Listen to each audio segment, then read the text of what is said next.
എന്നും എന്നും എന്നും അവളോടൊപ്പം തന്നെയാണ്.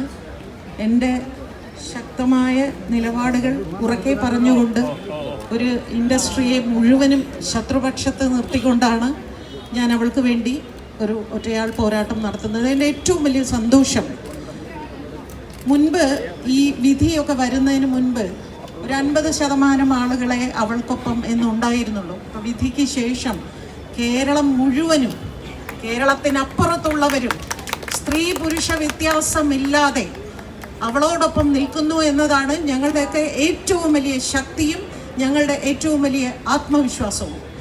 ഈ കേസ് ഒരു വഴിത്തിരിവുണ്ടാക്കിയ ഒരു വ്യക്തി നമ്മളുടെ ഇടയിൽ ഇന്നില്ല.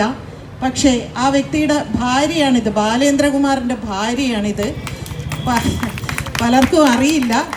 ഇന്ന് എന്നോട് വിളിച്ച് ഇങ്ങോട്ട് ചോദിച്ചതാ, ചേച്ചി എൻ്റെ ഭർത്താവ് ഇത്രയേറെ, അദ്ദേഹത്തിൻ്റെ ജീവൻ പോലും പോയി ഇതിനോടൊപ്പം നിന്നിട്ട്, ആ മനുഷ്യൻ ചെയ്ത പോലെ ഒരു ത്യാഗം സത്യത്തിൽ മറ്റുള്ള എത്ര പേർ ചെയ്തു എന്നറിയില്ല. ഈ നമ്മുടെ അതിജീവിതയോടൊപ്പം സഞ്ചരിച്ച ഓരോരുത്തരും വാക്കുകൾ കൊണ്ടും പ്രവൃത്തികൾ കൊണ്ടും ഇങ്ങനെ അവർ പോരാടിക്കൊണ്ടിരിക്കുമ്പോഴാണ് തൻ്റെ ജീവൻ പോലും, എന്നോട് ബാലേന്ദ്രകുമാർ അവസാനം പറഞ്ഞൊരു വാക്കുണ്ട്. 41 ദിവസമാണ് ബാലേന്ദ്രകുമാർ കോടതിയിൽ പോയി മൊഴി കൊടുത്തുകൊണ്ടിരുന്നത്, സാക്ഷി വിസ്താരമൊക്കെ നടത്തിയത്.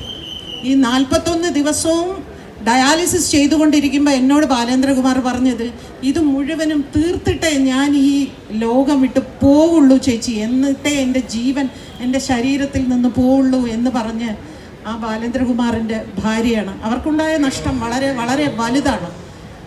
ഞാൻ നിങ്ങൾക്ക് എല്ലാവർക്കും ആദ്യമായിട്ടാണ് അവരെ പരിചയപ്പെടുത്തി തരുന്നത്.